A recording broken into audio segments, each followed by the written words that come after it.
sponsor of this year's event. And thank you, Archie, very much for taking us in.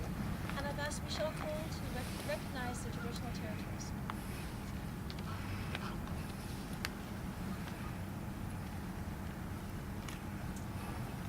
I'd like to begin by acknowledging the culture, the heritage, and the knowledge of the First Nations people on whose traditional land we are gathered today. To the east, the Tanaka; to the north, the Shishwaplik; to the west, the Silks; and from here south, the Sinaiaks.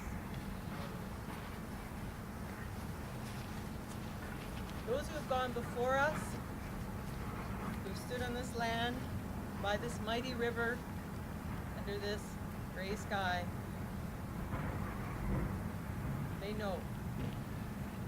They know we're here today, and we remember. Dean, would you like to come forward, please?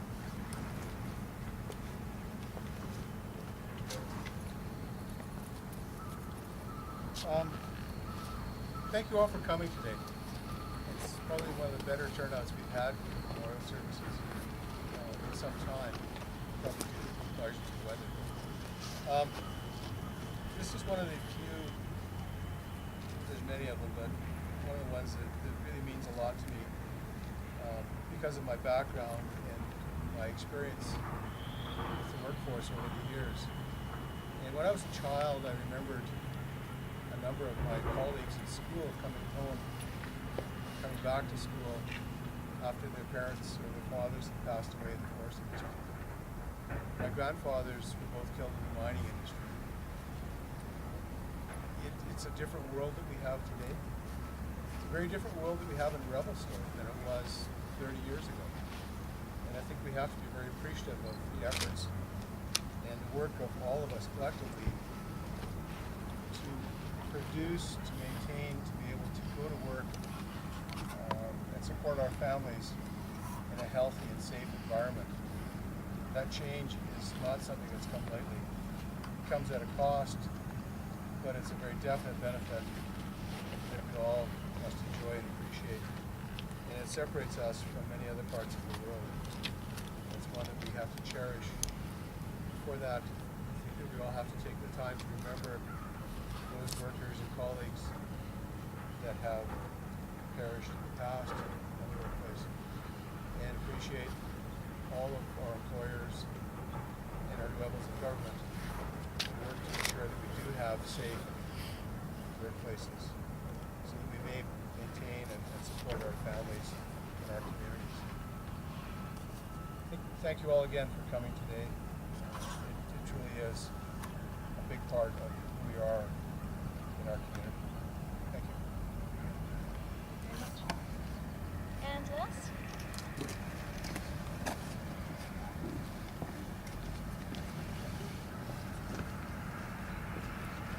Thanks everyone for coming today. I agree with Dave. This is coming for many years. This is one of the better turnouts I've seen. I think it's important that we honor those that we've lost in the workplace, but also that their loss isn't in vain.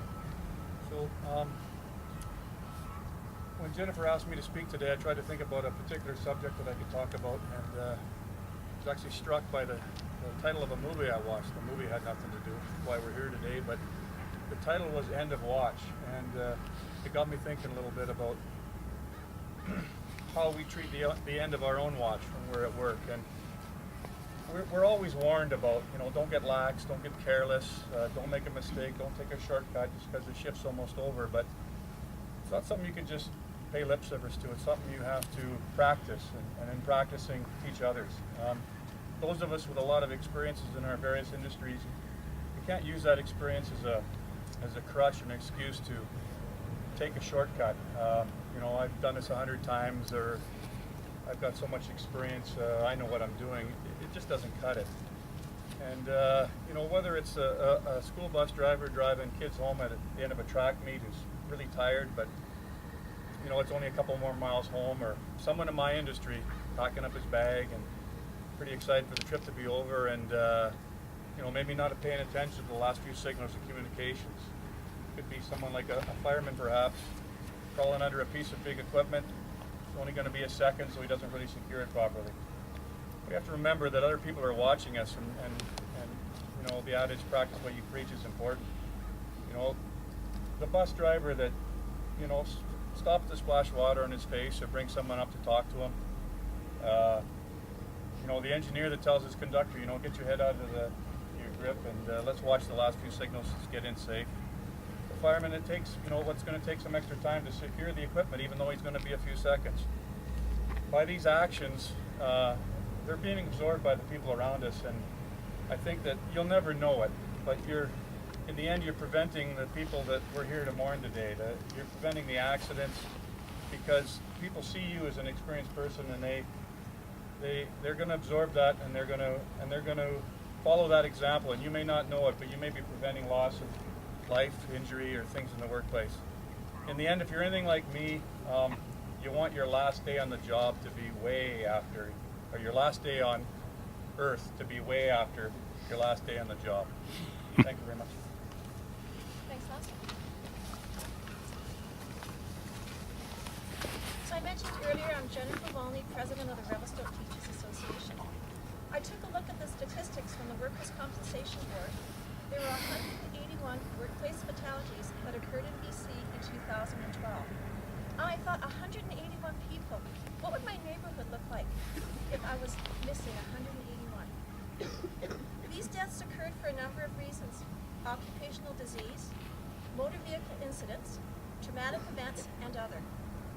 I could not find 2012 information for BC's WBC paid claims due to injury, but in 2011, approximately 45,000 workers received some compensation for work-related illnesses.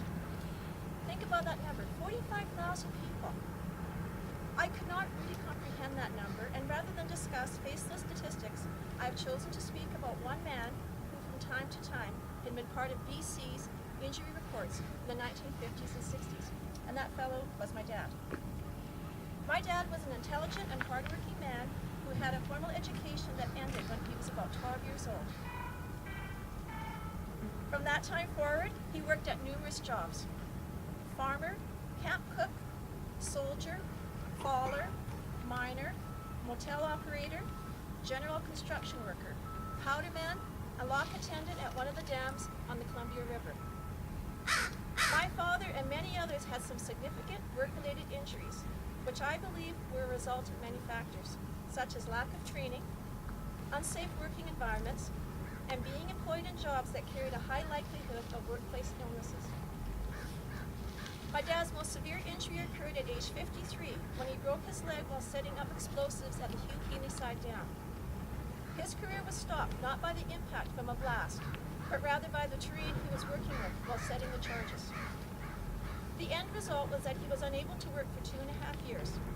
For many months we had no income, as I was 11, my brother 15, and my mother's grade 10 education and lack of recent work experience negated her from getting a job. Added to that was the year my father spent in Vancouver receiving medical treatment and retraining, which was limited by his age and educational background.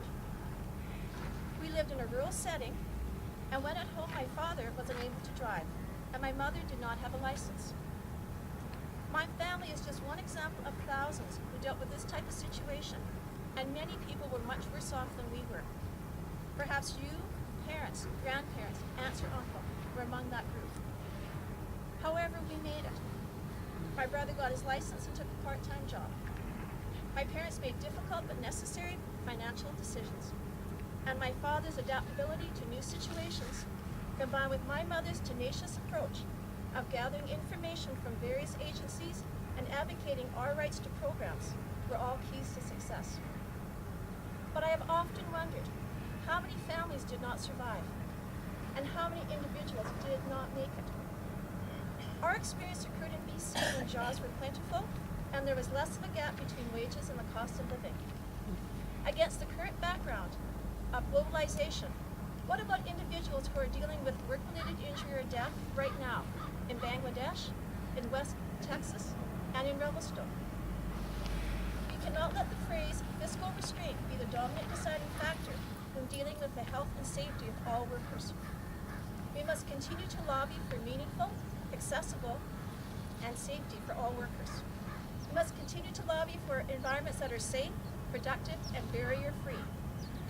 We must continue to lobby for programs that provide financial help, medical expertise, and retraining for workers and their families. And we must continue to lobby for livable wages, enforcement of current laws, and for the creation of future worker rights legislation. By doing this, we will continue to honor and support the families and the workers within those families who have been killed or injured while working on their job. I'd like to have a moment of silence, please.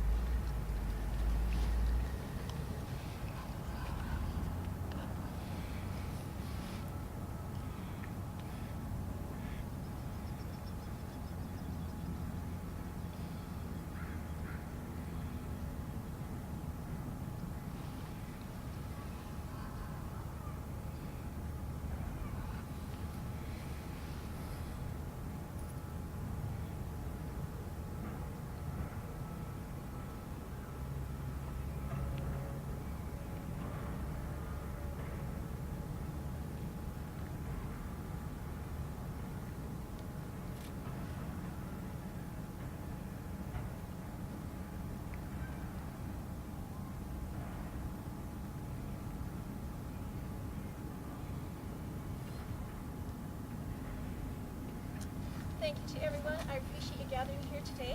And Cindy has one more message she'd like to send out to us. Folks, thanks for coming. This is the third year in a row that I'm going to make this plea. This memorial was created by a collective of the workers' organizations in the community, and we managed to get it landscaped over the last couple of years, and the city kindly put this bench in before we actually had the funds for it. We need to raise $2,200 to really pay for this bench. So all you have to do is go into City Hall, ask to make a contribution, how you make a contribution to the bench, and they'll take care of your financial services there. So maybe next year I won't have to come and say this again. If you can come up with the funds this year, that would be great. Thank you. And in the words of NYPD Blue, be safe out there.